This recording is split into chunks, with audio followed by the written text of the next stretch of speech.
The kids have so much extra time on their hands, but moms often think they're not doing enough or their kids aren't doing enough. They're in that mindset of doing school at home instead of it being home education. Hey everyone, this is Yvette Hampton. Welcome back to the Schoolhouse Rocked podcast. I am back today with my friend Carrie DeFrancisco, and we're talking about homeschooling high school. And this is part of our Homeschooling Through the Years series. And if you missed Monday's episode, go back and listen. And you'll hear, of course, if you missed that this whole series was inspired by Carrie because she was like, let's talk about high school. I said, great, let's talk about all the grades. And so we're having a good time, and high school is so precious. It's just such a special time. And if you are battling those ideas and thoughts of maybe I'll put my kids back in traditional school for high school, just put the brakes on and listen to our conversation this week with Carrie, because I think she's going to bring some great encouragement. We ended Monday's episode talking about how she kind of ended up with her son, especially unschooling him through high school.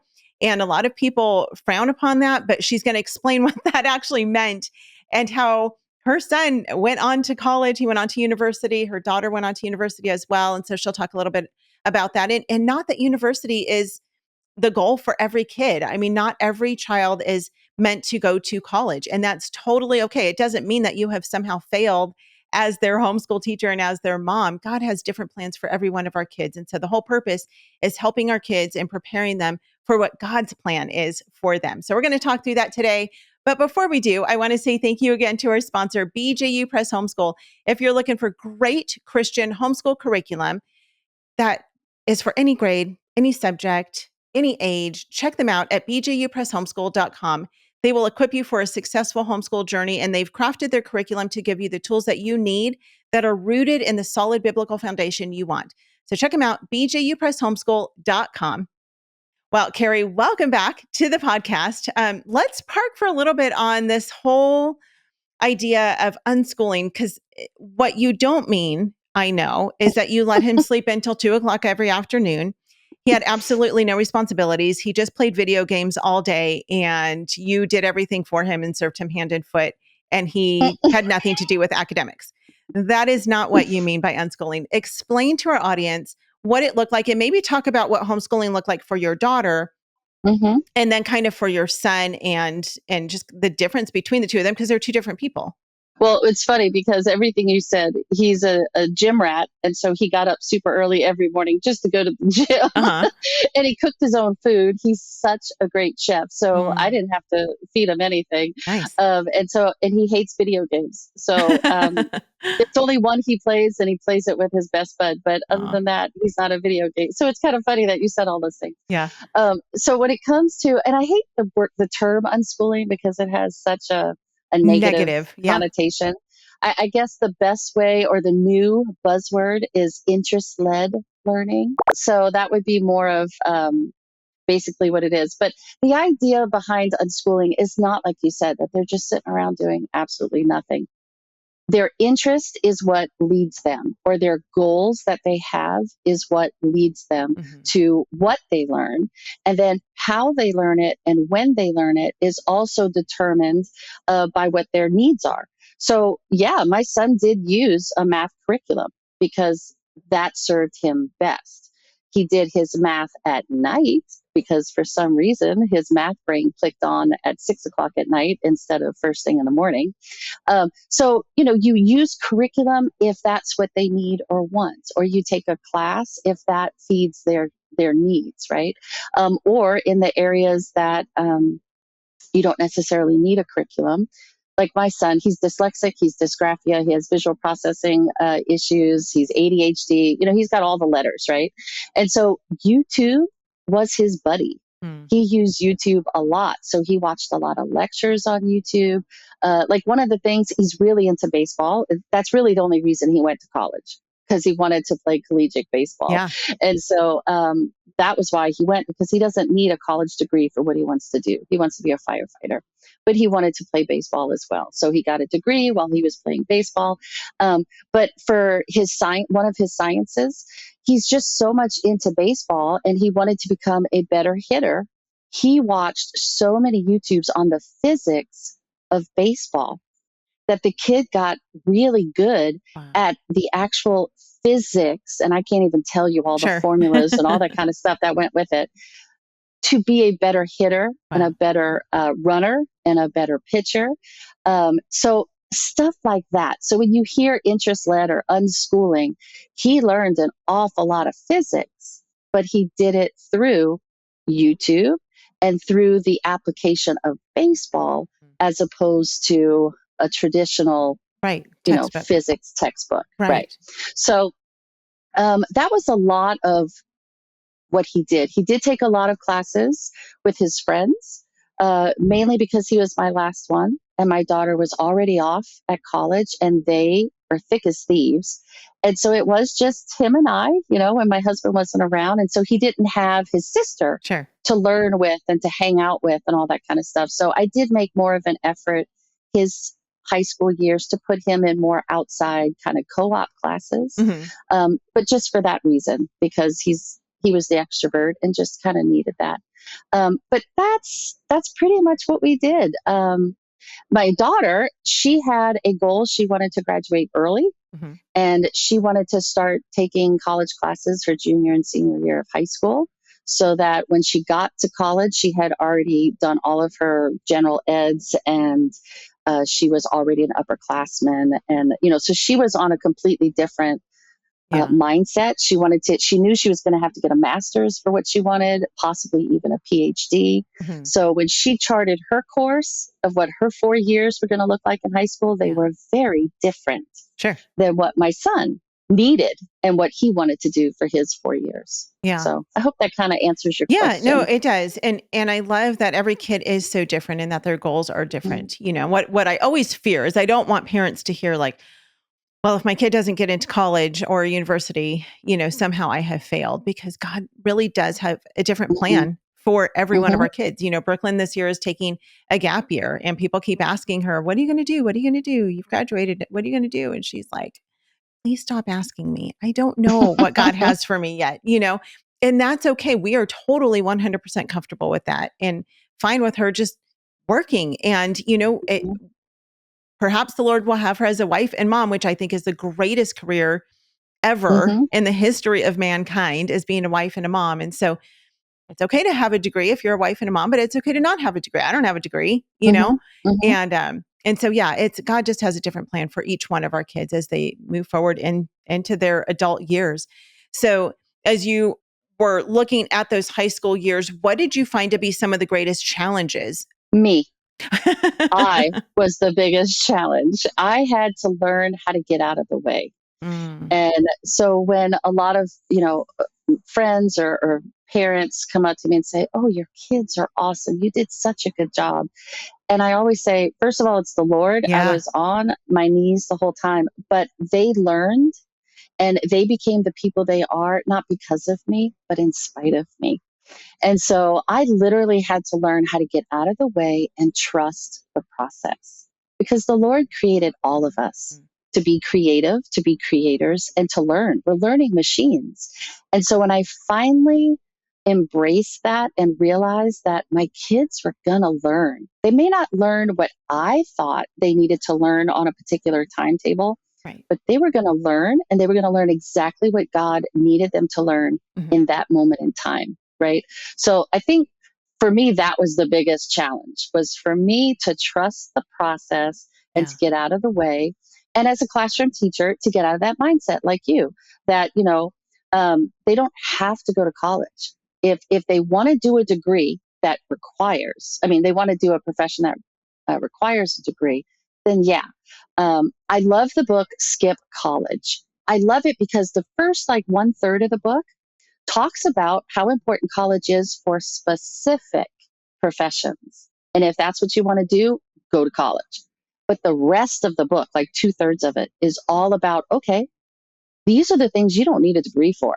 These are the ways you can be successful without a college degree. Let's look into these things. And so I just love that book. I think every teen, every parent should read that book because it gives you lots of avenues and lots of different ways to look at your high school years, but also what it could look like when you're all done. But I think the other thing that was a big challenge, especially for moms who are new to this, and if they're coming home from a traditional school, The kids have so much extra time on their hands, and it's a gift. It's a gift. But moms often think they're not doing enough or their kids aren't doing enough because they're done Right. with their schoolwork or their formal lessons in less than 3 hours sometimes. And so they're thinking, well, I got to add stuff in. They're not doing enough. But they're in that mindset of doing school at home instead of it Right. being home education, that everything is a lesson. But actually, because they're doing school at home, they can get so much done because of the one-on-one. They don't need all that extra busy work. And so that was another big challenge.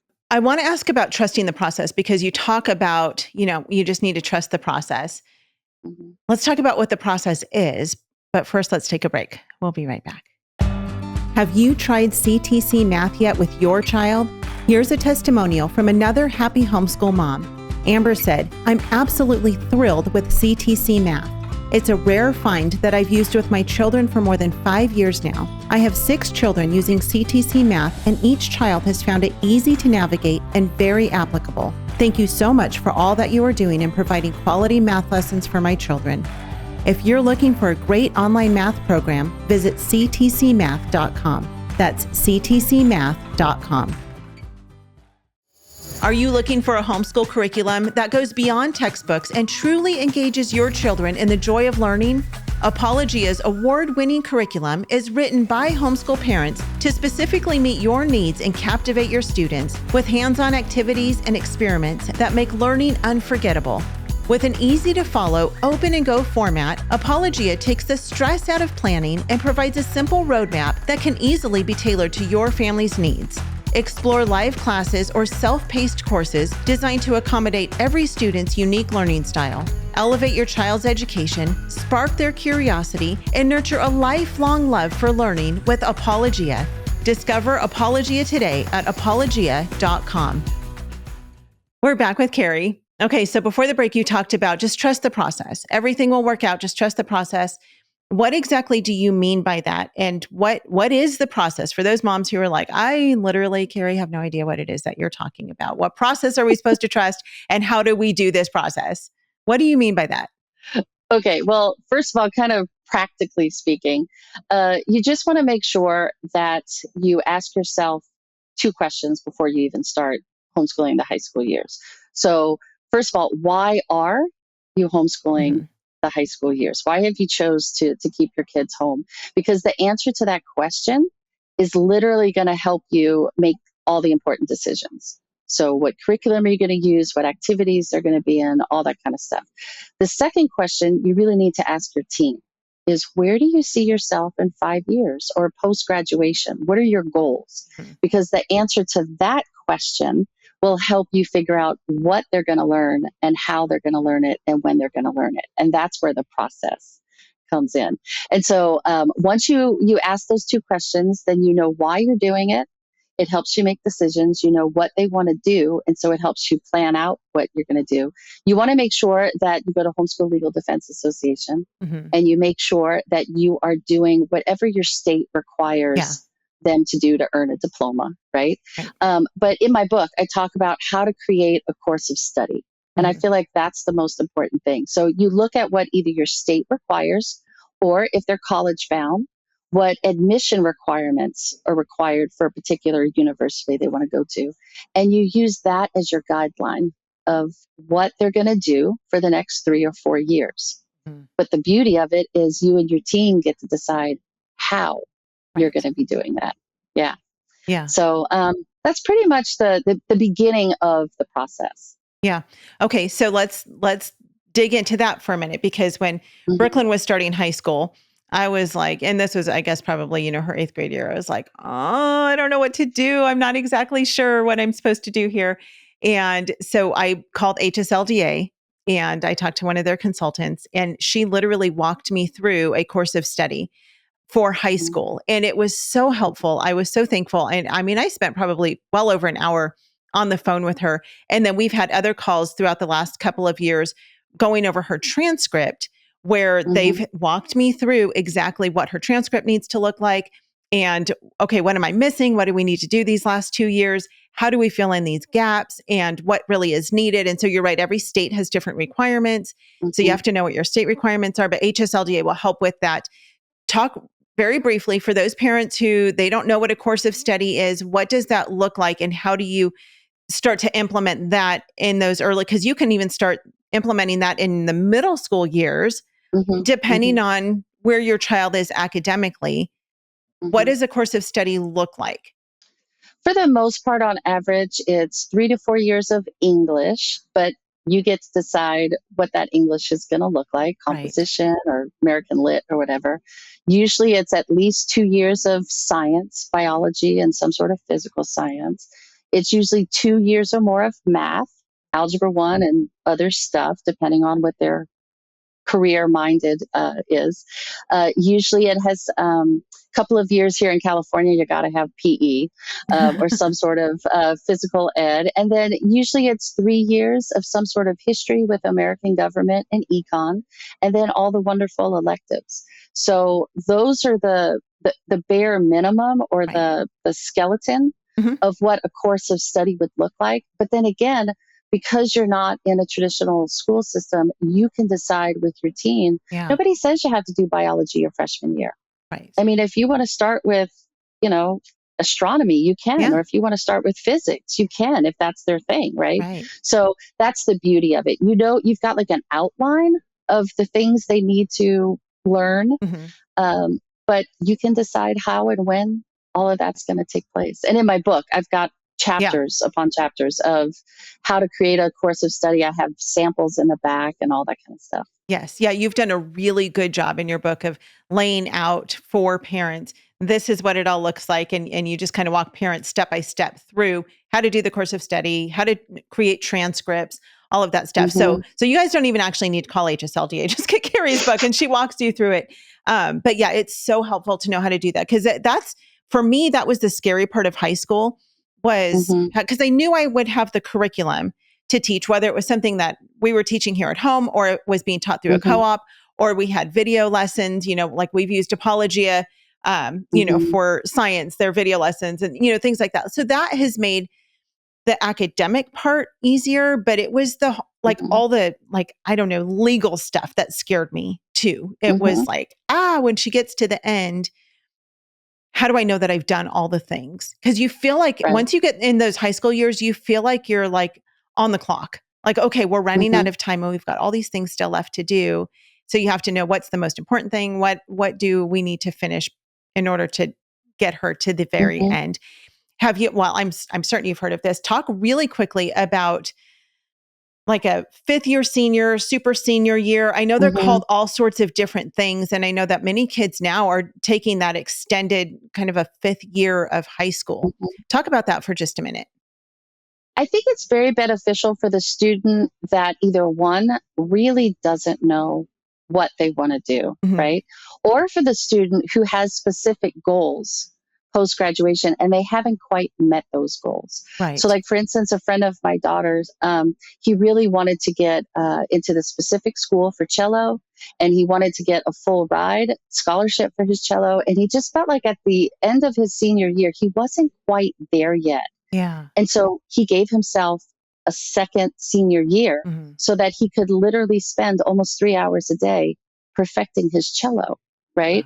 Because he had pretty much all the other stuff taken care of. So he worked, he volunteered, and he worked on his cello. He took that extra year, and then he was able to meet all of his goals. So he got into the college he wanted with the scholarships he wanted and all that kind of stuff.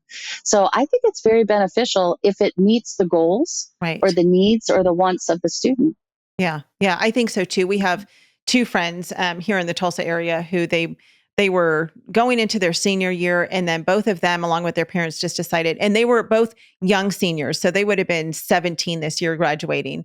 They started school early. And so they just kind of, made it through, but they just had some other courses that they really wanted to get onto their transcripts that they hadn't done yet. One of them, her family went through a big move, and, there was a lot of stuff going on with her family. And so she just missed some of those classes. And so their families just said, you know what, let's just extend their high school year into a kind of super senior year. And Mhm. so they're doing a 5th year of high school next year, but they'll both be 18 when they graduate. But I know lots of kids are 19 when they graduate, and that's not a big deal Mhm. either. That's the beauty of homeschooling. Like, you do what works Yep. best for your family. And so it's a Mhm. beautiful thing. So we've talked a little bit about some of the fears of homeschooling. And we talked about that. I think we talked about that on Monday, right? Like, we all have these fears of, I'm not enough, I'm not smart enough. The high school years are just scary. I don't know. It's like Godzilla coming into our home and like, it's so scary. What are some of the other fears that you've seen that parents have, and reasons? Maybe fears is not the right word. Some of the reasons that parents give for not wanting to homeschool through the high school years. Well, the biggest one, I think, for a lot of dads is that they're afraid that their kids aren't going to be able to get into college if that's what they want to do, Mm, or they're not going to be able to get a job and support their family because they don't have, you know, quote unquote, an accredited diploma, whatever. sure. And all of that is, it's all lies from the enemy. Yeah. Because you don't have to worry about those things.